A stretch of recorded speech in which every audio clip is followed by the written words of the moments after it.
Soy Daniel Robalino de Robalino Abogados. Hoy vamos a hablar de un tema fascinante, que es el compliance en materia de libre competencia y competencia desleal, en donde vamos a tener una breve aproximación a tres elementos fundamentales. ¿Por qué es importante el compliance de competencia? ¿Cuáles son sus principios? ¿Y cómo se puede implementar de manera efectiva en una gran o mediana corporación? Para esto tenemos que preguntarnos y respondernos algunas cuestiones. La primera, ¿por qué es importante la libre competencia?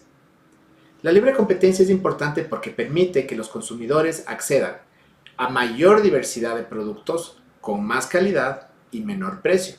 Y al mismo tiempo, genera presión competitiva y rivalidad entre los competidores. Y estos son los elementos que manejan la innovación, es decir, que nos permiten ser mejores empresarios. ¿De dónde nacen los principales incumplimientos o las principales infracciones al régimen de libre competencia? Estas infracciones nacen principalmente del desconocimiento o de la ignorancia de los empresarios y de sus empleados sobre estas normas, sobre estas leyes. La mayor cantidad de infracciones al régimen de libre competencia nacen justamente de esta mezcla entre la ignorancia o el desconocimiento de las normas y la naturaleza que nos lleva a tener contacto con los competidores. Y el contacto o la comunicación con competidores no siempre es negativa, pero en muchos casos puede llegar a constituir una violación expresa a la ley. ¿Qué regula la Ley Orgánica de Regulación y Control de Poder de Mercado de Ecuador? Regula 4 conductas anticompetitivas que son el abuso de poder de mercado o abuso de posición dominante. Regula también los acuerdos y prácticas anticompetitivas, conocidos también como carteles económicos. Tercero, regula las prácticas desleales y regula también las concentraciones o las fusiones y adquisiciones que están sujetas a notificación previa. ¿Sí?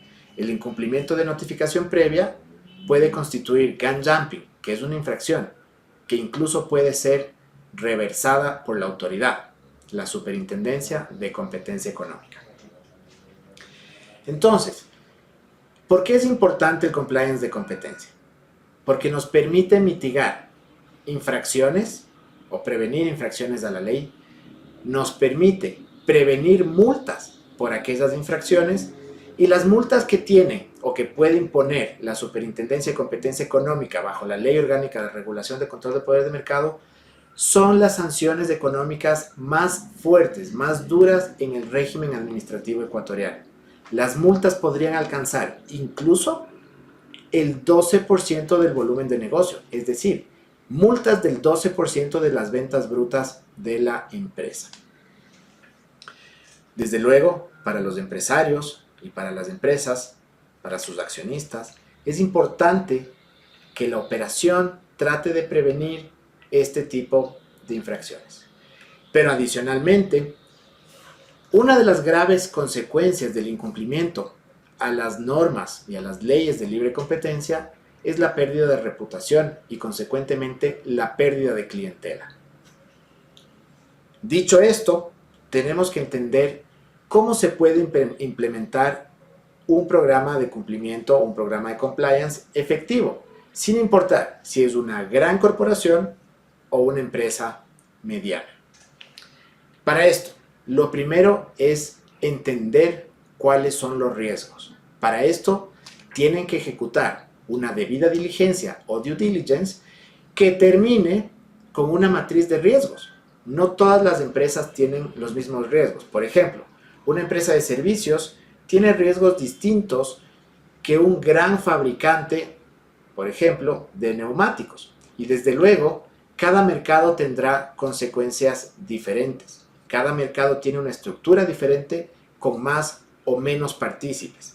Si es que su empresa está en un mercado monopólico, es la única, o en un mercado monopsónico, que es un monopolio de compra, soy el único comprador de una materia prima, o si es que estoy en un mercado oligopólico, en donde participan 2 o solamente 3 o 4 compañías, los riesgos son más altos.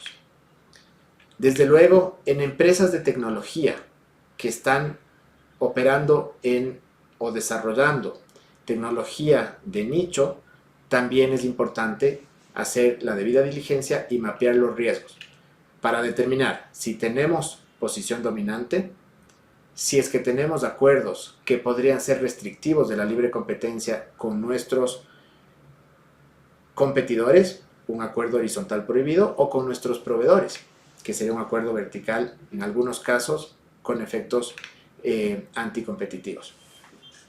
Y desde luego, para las empresas que tienen una gran cantidad de generación de publicidad y marketing, les recomendamos siempre hacer una matriz de riesgos enfocada en el legal marketing. ¿Por qué? Porque las prácticas de mercadeo pueden constituir, cuando están mal hechas, infracciones del régimen de competencia desleal, que son sancionadas bajo la misma Ley Orgánica de Regulación del Control del Poder de Mercado. Vimos que el programa de compliance efectivo tiene la capacidad de mitigar infracciones, multas y pérdida de reputación. ¿Pero cómo se implementa? Me preguntarán ustedes. Y la respuesta es sencilla. Con las 3 piedras angulares del compliance, que son muy sencillas. Políticas, entrenamiento de nuestro personal y de nuestros órganos de gobierno y de nuestros líderes. Y finalmente, procesos de control y seguimiento. ¿Cómo desarrollamos los procesos de control? En Ecuador tenemos las guías para compliance de competencia desarrolladas por la Superintendencia de Competencia Económica. Estas guías no son obligatorias, como tampoco es obligatorio, pero sí recomendable, tener un programa de compliance. ¿Y por qué es recomendable? Porque nos ayuda no solo a mitigar las infracciones, las multas y la pérdida de reputación, sino que también puede ser considerado como un atenuante en el caso de que lleguemos a un proceso de investigación y sanción. En este punto es fundamental aclarar que las guías expedidas y publicadas por la Superintendencia están desarrolladas sobre unos estándares o unas buenas prácticas internacionales similares a aquellas que recomienda la American Bar Association. Por ejemplo, las guías de compliance o el toolkit de compliance de competencia de la ABA. Y desde luego existen otras que pueden ser de ayuda, como aquellas publicadas por la ICC, la Cámara de Comercio Internacional. Y las políticas finalmente terminan siendo la cancha que marcan los accionistas y los empresarios para regular la conducta de todos sus ejecutivos y trabajadores. Y esto es importante porque a través de esa política se designan responsables, por ejemplo, un oficial de cumplimiento o un comité de cumplimiento según el tamaño de la empresa, y esas personas responsables son quienes finalmente tendrán que ejecutar los programas de entrenamiento y los procesos de control. En el entrenamiento, la mayor recomendación que les podemos dar es que la libre competencia tiene que convertirse en parte de la cultura empresarial, ¿sí? Cuando esto llega a ser parte de la cultura, los riesgos que ustedes tendrán serán menores. Pero para que eso suceda, primero hay que capacitar. Y la capacitación tiene que ser top-down, desde nuestros líderes, desde las cabezas, hasta el último de los funcionarios. Y hay estrategias y técnicas para implementar estos programas de capacitación. No todos tienen que saber todo, sino aquello que está vinculado a su propia gestión o a su rol dentro de la empresa. Y finalmente los procesos de control, que serán acompañados siempre por los oficiales de cumplimiento o por los comités de cumplimiento y por los auditores internos y externos, se desarrollan sobre las guías y sobre las buenas prácticas internacionales. En Rogalino tenemos 14 años implementando programas de compliance y también adecuando programas de compliance internacionales a las operaciones locales de las multinacionales. Si necesitan conocer más de esto, por favor, contáctenos. Estaremos gustosos de atenderles. Y recuerden que en esta materia siempre es mejor prevenir que lamentar.